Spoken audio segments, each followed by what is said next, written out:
அபி வீட்டில் என்ன பண்ணுறாங்கன்னா, நம்ம ஆகாஷுக்கும் வந்து அனுக்கும் வந்து ஜாதக பொருத்தம் எப்படி இருக்குன்னு சொல்லிட்டு பார்த்துட்டு வரதுக்காக அபி அவங்க அப்பா போகிறாரு. அடுத்து வந்து சொல்கிறாரு, இந்த மாதிரி பொருத்தம் நல்லா இருக்குது அப்படின்னு சொல்கிறாரு. அதை கேட்டு வந்து ரொம்ப சந்தோஷப்படுறாங்க வீட்டில்.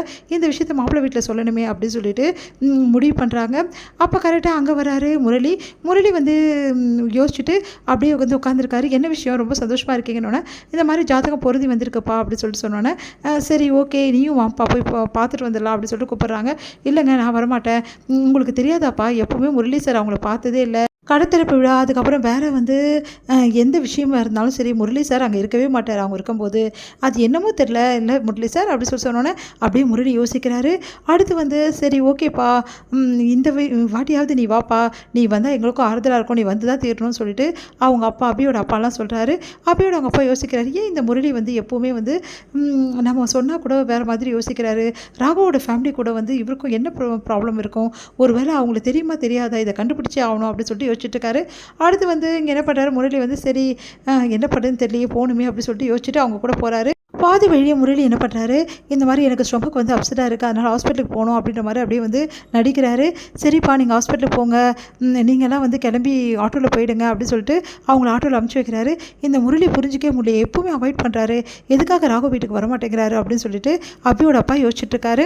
ராகவ் வந்து யோசிச்சுட்டே இருக்காரு, எப்படி அபி வந்து அந்த நிலாவில் தெரிஞ்சா ஒன்றுமே புரியலையே, அபி எனக்கு சுத்தமாக பிடிக்காது, அவள் இப்போ தான் என் மனசில் இருக்காளா, ஒன்றும் புரியல, லாவணியை வேறு கல்யாணம் பண்ணிக்க சொல்கிறாங்க, ஆனால் லாவணியை என் மனசில் வந்து சுத்தமாக வரவே மாட்டேங்கிறாளே, என்ன பண்ணுறது அப்படின்னு சொல்லிட்டு யோசிச்சுட்டே இருக்கார் ராகவ்.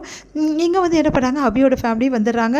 வந்தோடனே வந்து வேணும்னே வந்து என்ன பண்ணுறாங்க, இன்சல்ட் பண்ணுற மாதிரி வந்து ராகவோட சித்தி வந்து நடந்துக்கிறாங்க. அவங்கள வந்து சுத்தமாக மதிக்கவே மாட்டேங்கிறாங்க. அவங்க மனசு கஷ்டப்படுறாங்க. சரி விடு அபி பார்த்துக்கலாம், அவங்க ஏதாவது பேசிட்டு போட்டோம் அப்படின்னு சொல்கிறாங்க. அடுத்து வந்து உள்ளே வராங்க. உள்ளே வந்தோடனே எல்லாருமே நல்லா கவனிக்கிறாங்க. அவங்கள பாட்டி அப்புறம் அஞ்சலி எல்லாருமே வாங்கன்னு சொல்லிட்டு, பார்த்தீங்களா இவங்களுக்காக தான் நம்ம வந்து அட்ஜஸ்ட் பண்ணிக்கணும் புரியுதா அப்படின்னு சொல்லிட்டு அபியோட அப்பா வந்து அபிக்கிட்டையும் அவங்க அபியோட அம்மாக்கிட்டையும் சொல்கிறாரு.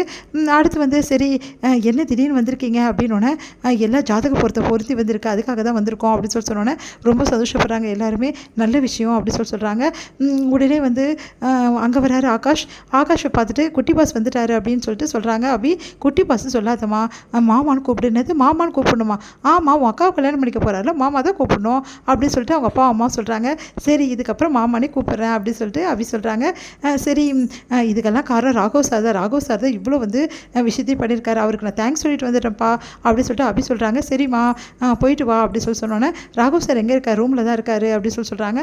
சரின்னு சொல்லிட்டு அபியும் போகிறாங்க. இங்கே வந்து என்ன பண்ணுறாங்கன்னா, காஃபி எடுத்துகிட்டு போகிறாங்க. ராகவுக்கு நானே கொடுத்துட்றேன் அப்படின்னு சொல்லிட்டு அபி வந்து அதை வாங்கிட்டு போகிறாங்க. அபியை பார்த்தோன்னு ராகவ் செமையாக டென்ஷன் ஆகிறாரு. மறுபடியும் நீ வந்துட்டியா, நீ தொல்லை கொடுத்துட்டே இருப்பியா, எங்கே பார்த்தாலும் நீயே வர, கனவுல வந்து தொல்லை கொடுத்துக்கிட்டே இருப்பியா எப்போ பார்த்தாலும் அப்படின்னு சொல்லிட்டு திட்டுறாரு. ராகவ் சார் இது கனவு இல்லை நிஜம் அப்படின்றாங்க. உடனே வந்து நிஜமா அப்படின்னு சொல்லிட்டு வேணா கிள்ளி பார்க்குறேன் அப்படின்னு சொல்லிட்டு கிள்ளி காட்டுறாங்க. ஐயோ வலிக்குது, எதுக்காக கிள்ற, நிஜம்னு தெரிஞ்சுக்கிறது தான் கிள்றேன், ஓ நான் கனவுல வந்து உங்களுக்கு டிஸ்டர்ப் பண்ணுறேனா அப்படின்னு முறைக்கிறாரு. சரி எதுக்காக வந்த, எல்லாம் ஜாதக பொருத்தம் வந்து பார்த்துருக்காங்க, அதனால தான் நாங்கள் வந்தோம் அப்படின்னு சொல்கிறாங்க.